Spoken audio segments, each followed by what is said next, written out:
A thin, elegant tablet or a large powerhouse? A lot of users will be facing this dilemma after Samsung introduced its 12-inch slates. That's why we decided to pit those two categories against each other. Get ready to rumble, as is the thinnest, lightest 10-inch Android slate out there. Sony Xperia Z2 tablet versus the functional but monstrous 12-inch Galaxy Note Pro. The Z2 tablet is waterproof, while the Note Pro sports a pressure-sensitive S Pen stylus. Which one will prevail? Let's find out. The Xperia Z2 tablet is incredibly thin at 0.25 inches, 6.4 millimeters, and also the lightest 10-inch tablet out there. Thanks to the light chassis and the relatively thick side bezels, it is easy to hold with one hand, something we don't encounter every day with 10 inchers. It's waterproof too with IP58 certification, meaning that you can dip it in up to 5 feet of water for more than an hour. Its only design downsides are the soft touch back that smudges very easily and the tiny side keys that have a tendency to wobble. Sony's tablet is exactly what a modern slate should be if you want to find justification for it to replace your laptop, at least on the digital consumption side of it. The Note Pro, on the other hand, has a full leather back that feels more slippery. Samsung's slate is not bad in terms of thickness at 0.31 inches, 7.95 millimeters, but its 12-inch status returns almost 27 ounces, 753 grams of weight. As for holding it with one hand, you can, but the weight and the thinner side bezel are rather prohibitive to do it comfortably. With its heft, it closes in on some compact Ultrabooks that run full-fledged Windows, and here we have an Android tablet. Samsung equipped the Note Pro with its pressure-sensitive S Pen stylus, which adds an extra input method toward the large display canvas. The Z2 tablet falls short of the Note Pro when it comes to pure resolution, as it sports a 10-inch 1920 by 1200 pixels LCD display, while Samsung's 12-inch slate flaunts 2560 by 1600 pixels super clear LCD panel.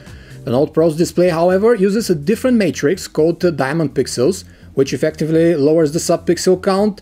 Its alternative arrangement is quite visible on the large display, especially with solid colors. Since we have a much smaller display on the Z2 tablet, the 224 ppi pixel density isn't far from the one on the Note Pro, so in terms of pixels per inch count, the tablets are on par. Sony uses its new color LED tech for the triluminous screen on the Z2 tablet, which exhibits flashy and appealing but not too oversaturated colors that are very pleasant to look at. Samsung's panel also appears somewhat oversaturated. The white balance of the Z2 tablet is spot on, while the Note Pro flies toward the cold side of the spectrum. When it comes to peak brightness levels, the Note Pro masters the much higher 627 nits, which is an amazing feat for a tablet.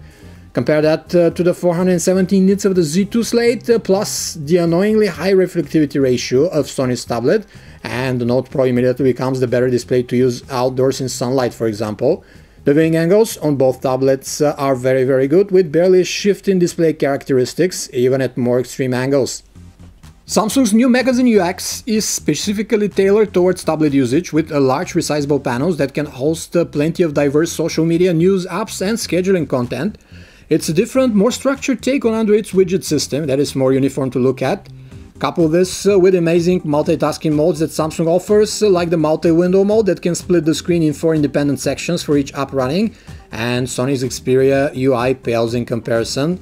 It only offers a set of small apps that can hover in separate windows above whatever else you're doing underneath. You can open up to 5 of them, but Samsung immediately counters with its pop-up view mode, which lets you open up to 5 apps in such floating windows too. The Note Pro also has another huge advantage in terms of multitasking and productivity, and it is the S Pen stylus tucked on the upright. It is an alternative input method that is more precise than your fingertip and lets you preview links or folder content before you've even touched the display. The fight here is between the Snapdragon 801 on the Z2 tablet and the 800 on the Note Pro. Both are quad-core and clocked at 2.3 GHz maximum, so the overall processing power is only slightly in favor of the Sony slate. When it comes to graphics, however, the benchmark gap becomes much larger, as the Adreno 330 GPU in the new Snapdragon 801 is clocked a third higher than in 800, with a respective boost in productivity. The GPU in the Note Pro has to push more pixels at a slower clock, but in reality the performance on both tablets seems on par, and we even encountered a hiccup or two on Sony's slate, unlike the smooth sailing on the Note Pro. Both tablets boast 3GB of RAM, but the internal storage differs, as Samsung starts you off with 32 or 64GB, while Sony's device begins at 16. The tablets offer microSD card slots for storage expansion too. We can't say a bad word about the browsers on these powerful slates when it comes to the fluidity of scrolling, panning or zooming. Samsung's default browser offers Adobe Flash support, though you have to sideload it, while Sony sticks with Android's Chrome that doesn't offer this feature. Browsing on the 12-inch screen of the Note Pro is more pleasant, not only on account of the larger canvas, but also since you can use the S Pen stylus to preview links and photos, as well as clip and share content quickly. Both tablets have 3G LTE equipped models and share Wi-Fi connectivity plus Bluetooth 4.0, assisted GPS and DONA. There's an infrared port at the top of the slates letting you command home electronics with it. The IR blasters are both managed by dedicated apps, but Samsung offers a much wider scope of gear to manage, including air conditioning units. Sony's Xperia UI uses the Albums Gallery app, which offers picture editing options from within the app itself, and so does Samsung with its own gallery.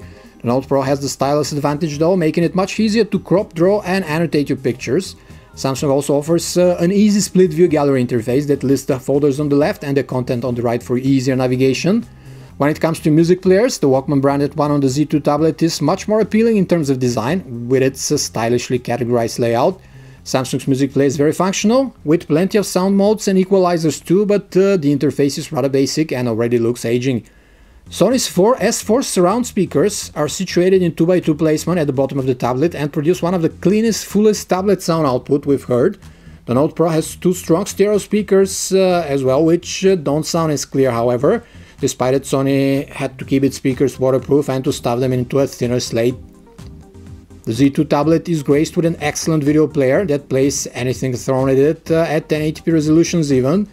You can play MKV and XVD videos in up to 1080p resolution with the Note Pro's video player as well, but not DivX ones, which can be easily remedied with a third-party player. The bright and large 12-inch screen on the Note Pro is great for watching movies, and in that regard it trumps the smaller, less luminant display on the Z2 tablet.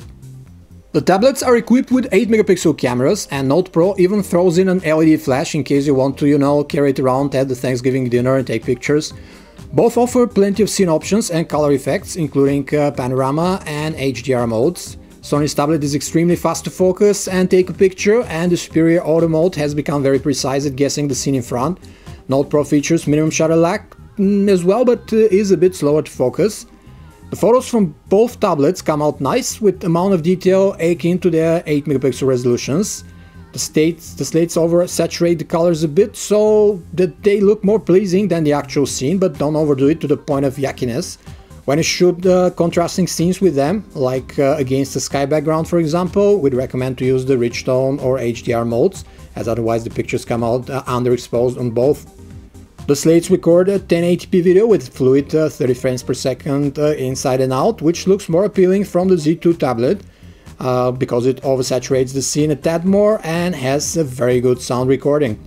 With a 12-inch Note Pro, Samsung created a niche productivity-oriented pad, while Sony's slate is exactly what a media and web consumption device should be. An extremely thin and light tablet with a waterproof certification added for extra measure.